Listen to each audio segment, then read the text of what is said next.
കുറച്ച് എണ്ണ ഒഴിക്കാം.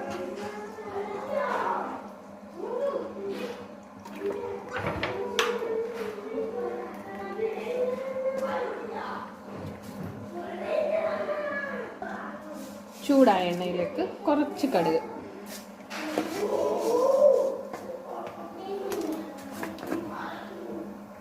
കടുക് ഒന്ന് പൊട്ടി വരുമ്പോഴത്തേക്കിന് കുറച്ച് ഉലുവാപ്പൊടി,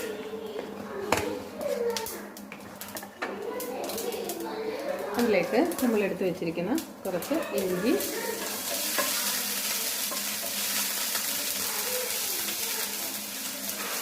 വെളുത്തുള്ളി,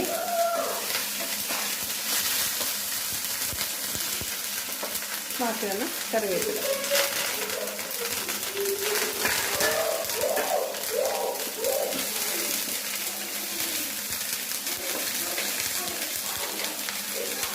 ജസ്റ്റ് ഒന്ന് മൂത്ത് വരുമ്പോഴത്തേക്കിന് നമുക്കതിലേക്ക് പൊടി ഐറ്റംസ് ഇട്ട് കൊടുക്കാം. നല്ലതായിട്ട് ഡ്രൈ ഫ്രൈ ആയിട്ടുണ്ട്. അതിലേക്ക് നമ്മൾ പൊടികളെടുക്കുക. കുറച്ച് മുളക് പൊടി, മഞ്ഞൾപ്പൊടി, കായപ്പൊടി, ഇത്രയാണ് എടുത്തിരിക്കുന്നത്. അത് ഇട്ട് കൊടുക്കുക. അതിനുശേഷം നല്ലതായിട്ടൊന്ന് മൂപ്പിക്കുക. പൊടിയുടെ പച്ചമണം എല്ലാം മാറി വരുമ്പോഴത്തേക്കിന് നമുക്ക് കുറച്ച് വെള്ളം ഒഴിച്ചു കൊടുക്കാം. പലയിടത്തും പല രീതിയിലൊക്കെ ആയിരിക്കും അച്ചാറിടുന്നത്. ഇത് കണ്ടിട്ട് അമ്മച്ചിമാരും അമ്മമാരും ഒന്നും എന്നെ ചീത്ത വിളിക്കരുത്. ഇതിലേക്ക് നമ്മൾ പൊടി മൂത്തിട്ടുണ്ടെങ്കിൽ കുറച്ച് വെള്ളം ഒഴിച്ചു കൊടുക്കാം. ഒത്തിരി ഒന്നും വേണ്ട, കുറച്ച് മതി. നമ്മളിതിൽ എക്സ്ട്രാ ഉപ്പൊന്നും ഇടണ്ട. കാര്യം നമ്മൾ മാങ്ങയ്ക്ക് ഉപ്പ് ചേർത്തിട്ടുണ്ട്, പുരട്ടി വെച്ചിട്ടുണ്ട്. അപ്പോൾ അതിൽ കുറച്ചും കൂടെ വെള്ളം ഒഴിച്ചു കൊടുക്കാം.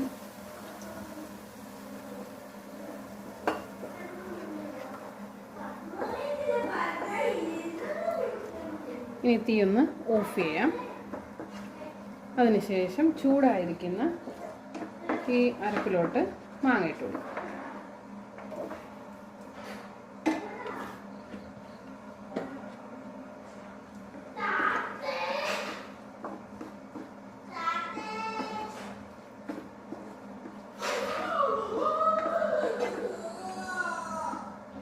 ഇനി മുകളിലോട്ട് കുറച്ച് കറിവേപ്പിലയും കൂടി ഇങ്ങനെ ഒന്ന് വിതറി കൊടുക്കുക. Then mix well. നമ്മുടെ കടുകുമാങ്ങ അച്ചാർ റെഡി ആയിട്ടുണ്ടേ.